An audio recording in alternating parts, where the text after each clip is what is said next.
लसो फ्याफुल्ला नमस्ते।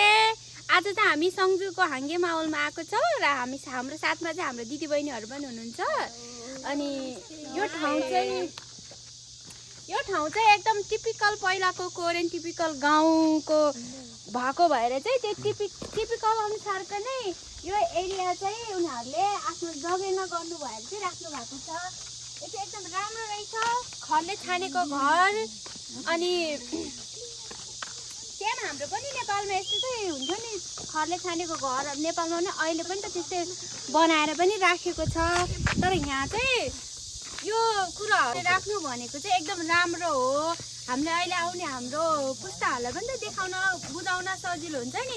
लाइक कोरियामा चाहिँ यसरी राखेपछि चाहिँ बच्चाहरूलाई, सानो सानो नानीहरूलाई चाहिँ यहाँनिर घुमाउन ल्याउनु भएर अवलोकन गर्न लाएर त्यसपछि चाहिँ आफूलाई त्यो रिपोर्टिङहरू गर्न लाएर नि, अब भनिन्छ नि त्यो व्यावहारिक शिक्षा भन्दा सैद्धान्तिक शिक्षा भन्दा व्यावहारिक शिक्षा एकदम हुन्छ नि। त्यो सैद्धान्तिक र व्यावहारिक शिक्षाको लागि चाहिँ एकदम राम्रो ठाउँ हो। कति राम्रो फलफुलहरू पनि रोप्छ। अनि नाटक साटक पनि गरौँ यो चाहिँ आफ्नो भित्र जान नि मिल्दो रहेछ नि त। अनि म चाहिँ अब यो घर जान मिल्छ होला नि? खोइ थाहा छैन। जान मिल्छ नि जान। चप्पल देखाएर चाहिँ आई यस्तो गर्दा कस्तो लाल लाग्छ। यहाँ त गाह्रो भयो मलाई हो न। यसरी यसरी हिँड्नु सक्छ। अनि सिकाइरहेछु अहिले हेर्दैन।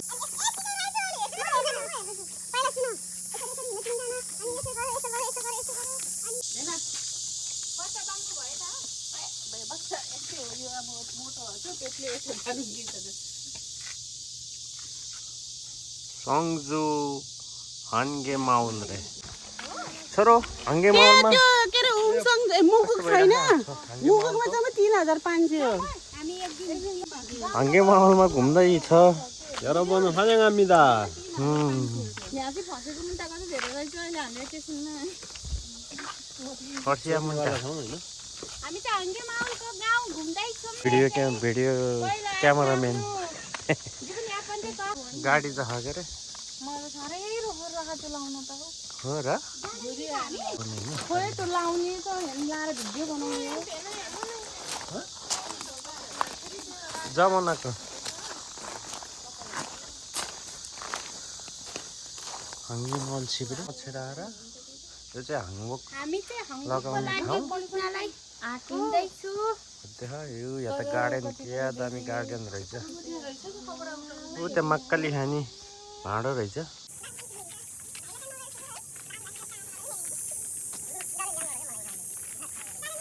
यो त उहिलेको बोर्ड हो। तर हामीलाई चाहिँ मच्छर आएर जान्छ। जो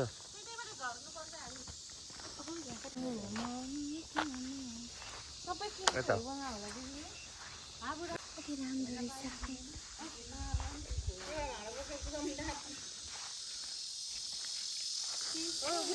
जो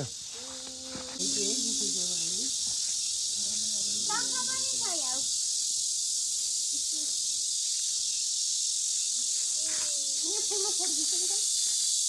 कुवाको पानी यहाँ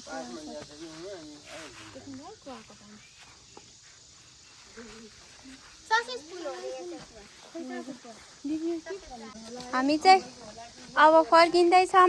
राम्रो अलि ढिलो भएको भएर अँधेर पर्दैछ, धेरै घुमेनौँ। उहाँ चाहिँ हाम्रो भाइ क्यामेरामा नआउने मात्र भन्नुहुन्छ। मेरो पालो खिचेको गरिदिन्छु। अनि हिँड्दैछौँ।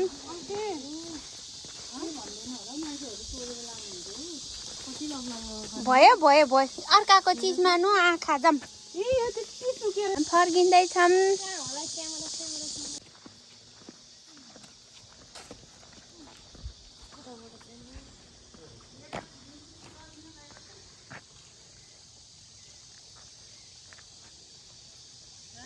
माथि कस्तो घनघोर जङ्गल छ। नि रहेछ त्यहाँनिर सेम। दसैँमा यहीँ आउनु पर्यो रे।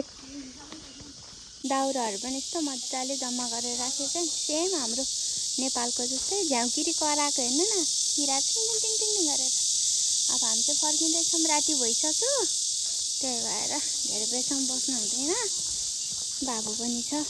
आज चाहिँ हाम्रो सेकेन्ड डे हो। घुमेर डुलेर आइसकेपछि चाहिँ यो चाहिँ मैले बिहान बनाएको गुन्द्रुकको तरकारी हो। अनि यसमा भेनाले के बनाउनु भएछ, मलाई मिक्स भेजिटेबल रे, किनकि म भेजिटेरियन हो नि।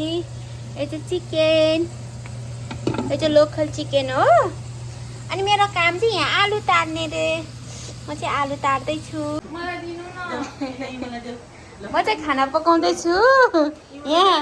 चु घोर्जीको छाउरा चियाबारी चिरी गरी मेन्दो गीत मेन्दो नि मेन्दो सो मेन्दो ब्ली मेन्दो गा मेन्दो धुमुला छाउरा गीत चियाबारी मेन्दो मेन्दो गीत मलाई छाउरा गीत चियाबारी।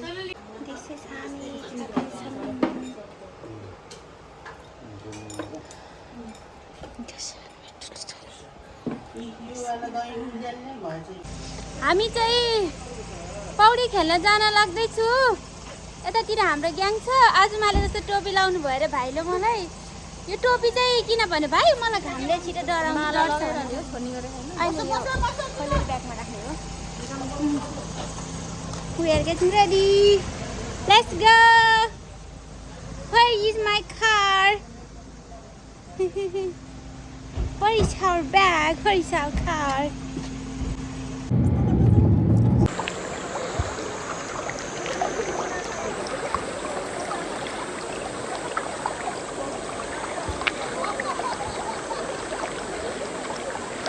अडाउन सक्छु नि यसमा, मैले घर बनाएको।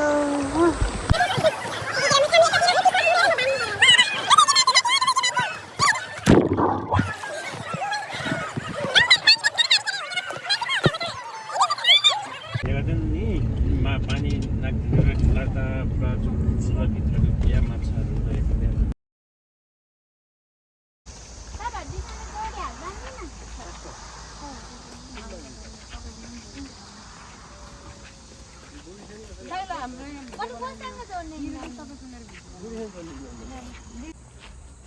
हाम्रो फान्जाङ जस्तो रहेछ त्यो।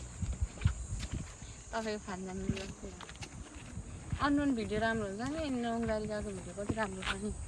सबै हजुरकोमा छ है। मलाई पठाउनु नि। पैसा गरे पनि